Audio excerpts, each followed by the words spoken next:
ನಮಸ್ತೆ ವೀಕ್ಷಕರೇ, ಮತ್ತೊಮ್ಮೆ ನಮ್ಮ ಯೂಟ್ಯೂಬ್ ಚಾನೆಲ್ ಕಾರ್ಯಕ್ರಮಕ್ಕೆ ತಮಗೆಲ್ಲ ಸ್ವಾಗತ ಸುಸ್ವಾಗತ. ವೀಕ್ಷಕರೇ, ಯಾರು ಮೊದಲಿಗೆ ನಮ್ಮ ಚಾನೆಲ್ನ ನೋಡ್ತಾ ಇದ್ದೀರಾ, ಸಬ್ಸ್ಕ್ರೈಬ್ ಮಾಡ್ಕೊಳ್ಳಿ, ವಿಡಿಯೋವನ್ನು ಶೇರ್ ಮಾಡಿ, ಲೈಕ್ ಮಾಡಿ ಅಂತ ಹೇಳ್ತಾ ಇವತ್ತಿನ ಕಾರ್ಯಕ್ರಮದ ಬಗ್ಗೆ ನಾವು ನೋಡ್ತಾ ಹೋಗೋಣ. ಇವತ್ತಿನ ಕಾರ್ಯಕ್ರಮ ಜ್ಯೋತಿರ್ಭೀಮೇಶ್ವರ ವ್ರತ. ಈ ಜ್ಯೋತಿರ್ಭೀಮೇಶ್ವರ ವ್ರತ ಅಂತ ಹೇಳಿದ್ರೆ, ಜ್ಯೋತಿ ಅಂತ ಹೇಳಿದ್ರೆ ನೀವು ಗೊತ್ತಿರೋ ಹಾಗೆ ಬೆಂಕಿ. ಈ ಜ್ಯೋತಿರ್ಭೀಮೇಶ್ವರ ವ್ರತ ಯಾಕೆ ಮಾಡಬೇಕು, ಹೇಗೆ ಮಾಡಬೇಕು ಅನ್ನೋದನ್ನ ನಾವು ಒಂದು ವಿಸ್ತಾರವಾಗಿ ಈ ಕಾರ್ಯಕ್ರಮದಲ್ಲಿ ನೋಡ್ತಾ ಹೋಗೋಣ. ಬನ್ನಿ ವೀಕ್ಷಕರೇ. ಜ್ಯೋತಿರ್ಭೀಮೇಶ್ವರ ವ್ರತ, ಭೀಮ ಅಂತ ಹೇಳಿದ ತಕ್ಷಣ ಮಹಾಭಾರತದಲ್ಲಿ ಬರುವಂಥ ಭೀಮ ಇಲ್ಲಿ ಹೋಲಿಕೆ ಆಗೋದಿಲ್ಲ. ರುದ್ರದೇವರಿಗೆ ಭೀಮ ಅನ್ನೋ ಒಂದು ಹೆಸರು ಇದೆ. ಆ ರುದ್ರದೇವರ ಹೆಸರು ಭೀಮ ಅನ್ನೋ ಒಂದು ಪದ ಅಲ್ಲಿ ಬರುತ್ತೆ. ಆ ರುದ್ರದೇವ ಅಂತ ಹೇಳಿದ್ರೆ ನಾವೆಲ್ಲ ಅನ್ಕೊಂಡಿರೋ ಹಾಗೆ ಸೃಷ್ಟಿಕರ್ತನಾದ ಪರಮೇಶ್ವರ ಹೆಸರೇ ಭೀಮ. ಈ ಒಂದು ವಿಚಾರದ ಬಗ್ಗೆ ನಾವು ಏನಕ್ಕೆ ಬಂತು ಈ ಭೀಮೇಶ್ವರ ವ್ರತ, ಯಾಕೆ ಮಾಡಬೇಕು ಅನ್ನೋದಾದ್ರೆ, ಬಹಳ ಹಿಂದೆ ನಮ್ಮ ಪುರಾಣದಲ್ಲಿ ಕಂಡುಬರುವಂಥದ್ದು, ಸಾಕಷ್ಟು ಆಸ್ತಿ ಐಶ್ವರ್ಯದಿಂದ ಕೂಡಿದ್ದ ಒಬ್ಬ ಮಹಾರಾಜ ಇರ್ತಾನೆ. ಆ ಮಹಾರಾಜನಿಗೆ ಏಕಮಾತ್ರ ಪುತ್ರ ಇರ್ತಾನೆ. ಏಕಮಾತ್ರ ಪುತ್ರ ಅವನಿಗೆ ವಿವಾಹ ಮಾಡುವಂಥ ಒಂದು ಆಸೆ ಆಕಾಂಕ್ಷೆಗಳು ಮಹಾರಾಜನಲ್ಲಿ ಬರುತ್ತೆ. ಬಹಳ ಅದ್ದೂರಿಯಾಗಿ ವಿವಾಹ ಮಾಡಬೇಕು ಅಂತ ಹೇಳಿ ಮಹಾರಾಜನ ಮನಸ್ಸಿನಲ್ಲಿ ಬರುತ್ತೆ. ಆದರೆ ಅವರ ಪುತ್ರ ಆ ಯೌವನದಲ್ಲೇ ಸಾವನ್ನಪ್ಪುತ್ತಾನೆ. ಆ ಸಾವನ್ನಪ್ಪದಾಗ ಮಹಾರಾಜ ಬಹಳ ಚಿಂತಾಕ್ರಾಂತನಾಗ್ತಾನೆ. ಹೇಗಾದರೂ ಸರಿ ನನ್ನ ಮಗನಿಗೆ ವಿವಾಹ ಮಾಡಲೇಬೇಕು ಒಂದು ಹಟ್ಟಕ್ಕೆ ಬಿದ್ದು ಊರೆಲ್ಲ ಡಂಗೂರ ಸಾರಿಸ್ತಾನೆ. ಯಾರು ತನ್ನ ಸತ್ತ ಮಗನನ್ನ ಮದುವೆ ಆಗ್ತಿರೋ ಅವರಿಗೆ ಅರ್ಧ ರಾಜ್ಯವನ್ನು ಕೊಡ್ತೀನಿ ಅಂತೇಳಿ ಸಾರ್ತಾನೆ. ಆ ಡಂಗೂರವನ್ನು ಸಾರುವಾಗ ಅಲ್ಲಿ ಇದ್ದಂಥ ಒಂದು ಬಡ ಬ್ರಾಹ್ಮಣ ಕುಟುಂಬ ಆ ಡಂಗೂರದ ಧ್ವನಿಯನ್ನು ಕೇಳಿ ಅವರು ಬ್ರಾಹ್ಮಣ ತನ್ನ ಮಡದಿ ಹತ್ರ ಹೋಗಿ ಇರುವಂಥ ತನ್ನ ಮಗಳನ್ನ ರಾಜನ ಮಗನಿಗೆ ಕೊಟ್ಟು ಮದುವೆ ಮಾಡಬೇಕು ಅಂತ ಹೇಳಿ ಮಾತಾಡಿದಾಗ ಆಕೆನ ಯೋಚನೆ ಮಾಡ್ತಾಳೆ, ಹೌದಲ್ವಾ, ನಾವು ಬಡಸ್ಥಾನದಲ್ಲಿದ್ದೀವಿ, ಕಷ್ಟ ಕಾರ್ಪಣ್ಯಗಳ ತೀರೋಗುತ್ತೆ ಅಂತ ಹೇಳಿ ಮಗಳಿಗೆ ಒಪ್ಪಿಸ್ತಾರೆ.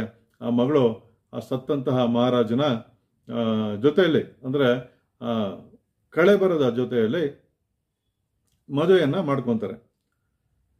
ಮದುವೆಯನ್ನ ಮಾಡಿಕೊಂಡು ಆ ಸ್ಮಶಾನದಲ್ಲಿ ಹೋಗಿ ಆತನ ಒಂದು ಚಿತೆಯ ಪಕ್ಕ ನಿಂತಿರ್ತಾಳೆ.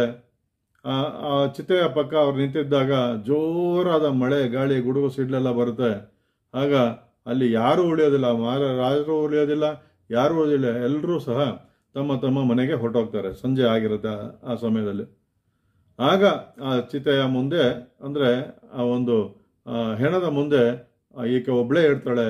ಮದುವೆ ಆದಂಥವಳು ಒಬ್ಳೆ ಅಲ್ಲಿ ಕಾವಳನ್ನ ಕಾಯ್ಕೊಂಡಿರ್ತಾಳೆ ಹೆಣಕ್ಕೆ.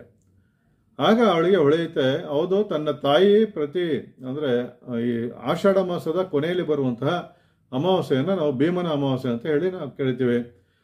ಈ ಭೀಮನ ಅಮಾವಾಸ್ಯೆ ಪೂಜೆ ಮಾಡ್ತಾ ಇದ್ರು ಅವ್ರ ತಾಯಿ ಅನ್ನೋದು ನೆನಪಿಗೆ ಬಂದು, ಈ ಭೀಮನ ಅಮಾವಾಸ್ಯೆ ದಿನ ತನ್ನ ಗಂಡನ ಚಿತೆಯ ಮೇಲೆ ಅಲ್ಲಿ ಇದ್ದಂತಹ ಮಳೆ ಬಂದಂಥ ಒಂದು ಸಮಯದಲ್ಲಿ ಮಣ್ಣೆಲ್ಲ ತೇವಾಂಶ ಆಗಿರುತ್ತೆ. ಆ ಮಣ್ಣಿನಿಂದ ಒಂದು 2 ಹಣತೆಗಳನ್ನ ಮಾಡಿ ಅಲ್ಲಿದ್ದಂಥ ಆಲದ ಬೇರನ್ನೇ ಬತ್ತಿಯನ್ನಾಗಿ ಮಾಡಿ ಆ ದೀಪವನ್ನು ಅಲ್ಲಿ ಉರಿಸ್ತಾರೆ. ಆ ನೀರಲ್ಲೇ ಆ ದೀಪ ಉರಿಯುತ್ತೆ. ಆಗ ಆ ಶಿವ ಮತ್ತು ಪಾರ್ವತಿ ಅವರಿಬ್ಬರನ್ನ ಕುರಿತು ತಪಸ್ಸನ್ನ ಮಾಡ್ತಾ, ನೀವೆಷ್ಟೋ ಜನರಿಗೆ ಮಾರ್ಕಂಡೇಯ ಇರ್ಬೋದು, ಇನ್ನೂ ಅನೇಕ ಜನಕ್ಕೆ ದೀರ್ಘಾವಧಿ ಆಯುಷನ್ನು ಕೊಟ್ಟಿದ್ದೀರಾ, ತನ್ನ ಪತ್ನಿಯನ್ನು ಬದುಕಿಸಿ ಅಂತ ಹೇಳಿ ಪ್ರಾರ್ಥನೆಯನ್ನು ಮಾಡಿದಾಗ ಶಿವ ಮತ್ತು ಪಾರ್ವತಿಯರಿಬ್ಬರು ಪ್ರತ್ಯಕ್ಷ ಆಗ್ತಾರೆ ಇವರ ಭಕ್ತಿಗೆ. ಪ್ರತ್ಯಕ್ಷ ಆಗಿ ನಿನಗೆ ಏನು ವರ ಬೇಕು ಅಂತ ಕೇಳಿದಾಗ ತನ್ನ ಪತಿಯನ್ನ ಬದುಕಿಸಿ ಕೊಡಿ ಅಂತ ಹೇಳಿ ಕೇಳ್ತಾರೆ. ಅವತ್ತು ಅಮಾವಾಸ್ಯೆಯ ರಾತ್ರಿ ಆಗಿರುತ್ತೆ. ಅದರಿಂದ ಅಂದಿನ ದಿನದಿಂದ ಭೀಮನ ಜ್ಯೋತಿರ್ಭೀಮೇಶ್ವರ, ಜ್ಯೋತಿ ಅಂತ ಹೇಳಿದ್ರೆ ಜ್ಯೋತಿಯನ್ನ ಇಟ್ಟು, ಅಂದ್ರೆ ದೀಪವನ್ನ ಮಣ್ಣಿನ ಹಣತೆಯನ್ನ ಇಟ್ಟು ಮನೆಯಲ್ಲಿ ಪೂಜೆ ಮಾಡುವಂಥದ್ದು ತುಂಬಾ ಉತ್ತಮವಾದ ಒಂದು ಕಾರ್ಯ ಅಂತ ಹೇಳ್ಬೋದು ವೀಕ್ಷಕರೇ.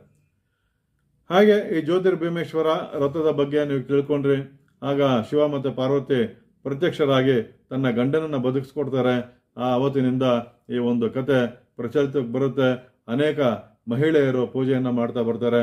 ಅಂದರೆ ಮದುವೆ ಆಗಿರೋರು ಮಾತ್ರ ಜ್ಯೋತಿರ್ಭೀಮೇಶ್ವರ ವ್ರತವನ್ನು ಮಾಡಬೇಕು ಅನ್ನೋದಾದರೆ ಖಂಡಿತ ಇಲ್ಲ.